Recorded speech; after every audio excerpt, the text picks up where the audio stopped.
शांति बाजार में विपक्ष के नेता मानिक सरकार, उपनेता प्रतिपक्ष बादल चौधरी, विधायक सुदन दास, तापस दत्त और कई अन्य को कार में पुलिस के सामने ही हमला किया गया था। बादल चौधरी के सिर में उससे चोट लगी। पवित्रकर ने पूरी बात पर प्रतिक्रिया दी। उन्होंने कहा कि इलाके के पुलिस अधीक्षक को शांति बाजार में इस कृत्य के बारे में पहले ही सूचित कर दिया गया था, लेकिन तब भी कोई प्रतिक्रिया नहीं दिखी। वे इस तरह की घटनाओं की कड़ी निंदा करते हैं। उन्होंने आगे कहा कि पश्चिम बंगाल में चुनाव परिणाम घोषित होने के बाद तृणमूल कार्यकर्ताओं ने जिस तरह भाजपा के समर्थकों पर हमला करना जारी रखा, उसकी बाम ने कड़ी निंदा की। उन्होंने कहा कि राज्य के मुख्यमंत्री विप्लव कुमार देव राज्य में हुए राजनीतिक आतंकवाद को रोकने का नाम नहीं ले रहे हैं और राज्य में नई सरकार के सत्ता में आने के बाद से राजनीतिक आतंकवाद ऐसे ही जारी है। राज्य की वर्तमान भाजपा सरकार राज्य में विपक्ष के लोकतंत्र को दबाना चाहती है। उन्होंने राज्य के कानून मंत्री और शिक्षा मंत्री को उनके निर्वाचन क्षेत्रों में सीपीआईएम कार्यकर्ताओं पर हमला करने के लिए और राज्य के मुख्यमंत्री की भूमिका की निंदा की। उन्होंने मीडिया को ये भी बताया कि राज्य में कानून का शासन नहीं है। साउथ জেলাতে এর আগেও মুহুরীপুরে এই ধরনের আক্রান্ত মানুষকে দেখতে যাওয়ার মুখে রাস্তায় পুলিশ অনুরোধ করে আমাদের যাওয়াটা বাতিল করতে, প্রায় বলা যায় অনুরোধ করে আমাদের বাধ্য করে, ওখানে যাওয়াই যাচ্ছে না।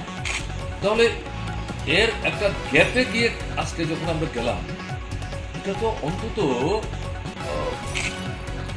পুলিশের উচ্চ স্তরের কারণ না কারণ সেখানে উপস্থিত থাকা দরকার ছিল, কথা বলা দরকার ছিল। কে যাচ্ছেন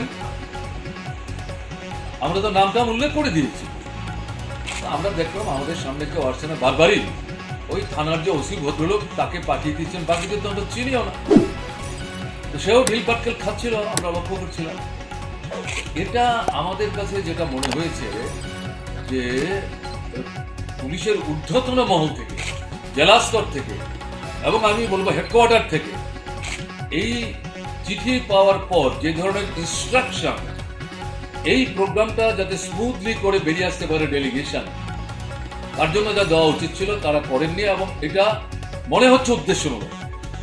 আমি বলতে বাধ্য হচ্ছি, কারণ আমি এখানে ফিরে এসে শুনলাম ওখানকার ঘটনা যখন এই সোশ্যাল মিডিয়াতে কিছু কিছু দেখছিলেন। আমাদের পার্টির সম্পাদক গৌতম দাস, তিনি এখানকার ডিজির সঙ্গে কথা বলার চেষ্টা করছিলেন, ডিআইজির সঙ্গে কথা বলার চেষ্টা করছিলেন এবং তার পরিচয় দিয়ে, কিন্তু কেউ ফোন তুলছিল না। তাতে গিয়ে ওখানকার স্থানীয় ঘটনা, পুলিশের ঊর্ধ্বতন মহলের এবং এখানকার যে পুলিশের ঊর্ধ্বতন মহলের যে মানে ভূমিকা, এই দুটা মিলালে পরে মনে হচ্ছে যে গোটা জিনিসটাই পরিকল্পিত। এই থানেদার যে সাধারণ নিম্ন পর্যায়ের একজন পুলিশ অফিসার, তাকে সামনে ঠেলে দিয়ে বাকিরা তামসা দেখার চেষ্টা করছে। আমি বলতে বাধ্য হচ্ছি। এখন প্রশ্ন হচ্ছে, এই ঘটনাগুলি না বললে পরে আপনারা হয়তো ব্যাপারটা বুঝতেই পারতেন, তার জন্য আমি ঘটনাটা বললাম। আমি পেছন দিকে নিয়ে যাব। বিধানসভার সর্বশেষ অধিবেশন হয়েছে মার্চ মাসে, এটা বাজেট সেশন হচ্ছিল, যদিও স্বল্প সময়। তাতে ত্রিপুরায় ককবরক ভাষা শহীদ ধনঞ্জয় ত্রিপুরা, তিনি যে জুলাই বাড়িতে খুন হয়েছিলেন পুলিশের গুলিতে কংগ্রেস শাসনে, প্রত্যেক বছর সেই দিনটিতে তাকে শ্রদ্ধা জানিয়ে শহীদ দিবস পালন করা হয়।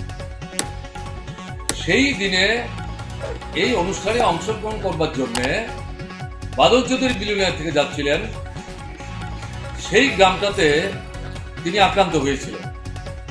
তার উপরে একটা রেফারেন্স বিধানসভার মধ্যে আনা হয়েছিল। সেই রেফারেন্সের পরিপ্রেক্ষিতে মুখ্যমন্ত্রী একটা স্টেটমেন্ট দিয়েছিল যে না না, এটা তো ঠিক না।